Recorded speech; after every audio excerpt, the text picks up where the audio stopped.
c'est une association qui n'est pas récente, elle a une trentaine d'années. Nous sommes sur le secteur de Pont-l'Évêque, mais nous ne limitons pas simplement à Terre d'Auge la communauté de communes. Nous sommes sur 3 communautés de communes de tout le pays d'Auge. Notre vocation, c'est d'accueillir et d'accompagner des gens éloignés de l'emploi pour permettre une insertion dans le domaine du travail à travers des activités qui sont essentiellement l'espace vert et le traitement du textile. Nous accueillons environ 80 personnes sur l'année, à temps partiel, enfin une trentaine d'heures chacun. Au départ, on était une association qui s'occupait uniquement des rives de la Touques et de les nettoyer. Puis progressivement, on a fait de l'espace vert. Puis tout doucement, on a lancé dans le textile, puis de permettre le ramassage de ces vêtements, et puis de les traiter, de les rénover. Depuis quelques années, le fait d'avoir une boutique en centre-ville de Pont-l'Évêque nous a permis de se développer. On a des gens maintenant qui viennent très régulièrement acheter nos vêtements que l'on a recyclés.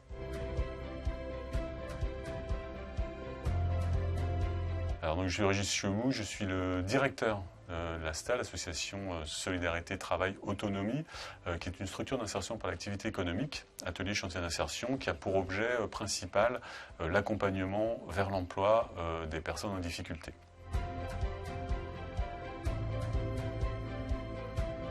On se rend compte que d'année en année, les flux en déchetterie de déchets textiles sont de plus en plus importants.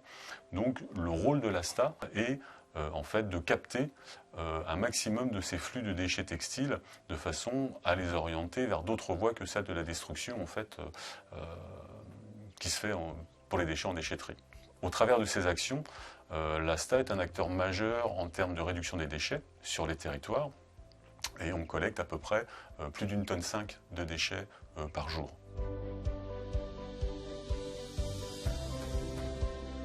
On a à peu près une cinquantaine de bornes qui sont disséminées sur le territoire. Donc nos équipes collectent journalièrement ces bornes.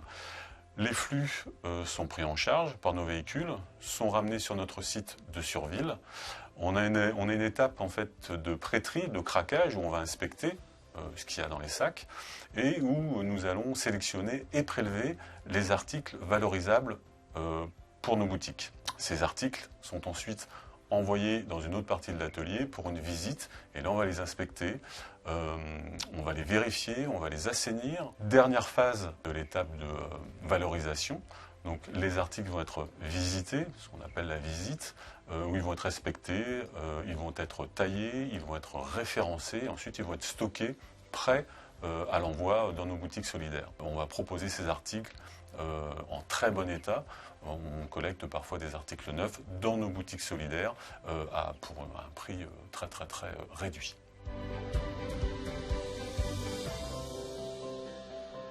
Ce projet a été initié suite à un constat, d'une part, donc des flux de collecte qui augmentent d'année en année, donc une prise en charge et un besoin de valorisation qui augmente de ces articles textiles.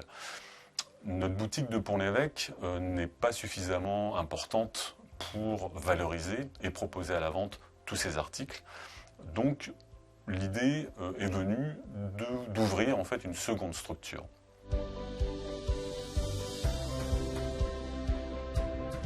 Plus spécifiquement, le financement Kiwai va nous permettre, nous, de pouvoir supporter les investissements nécessaires à l'ouverture de cette boutique. Puisque nous sommes une structure d'insertion par l'activité économique, nous sommes financés de façon hybride via des fonds publics, via les recettes issues de nos activités économiques et via des dons. L'enveloppe Kiwai va nous permettre de pouvoir procéder aux investissements qui sont essentiellement liés à l'aménagement de la boutique, de façon à avoir un impact le plus minime possible sur notre trésorerie.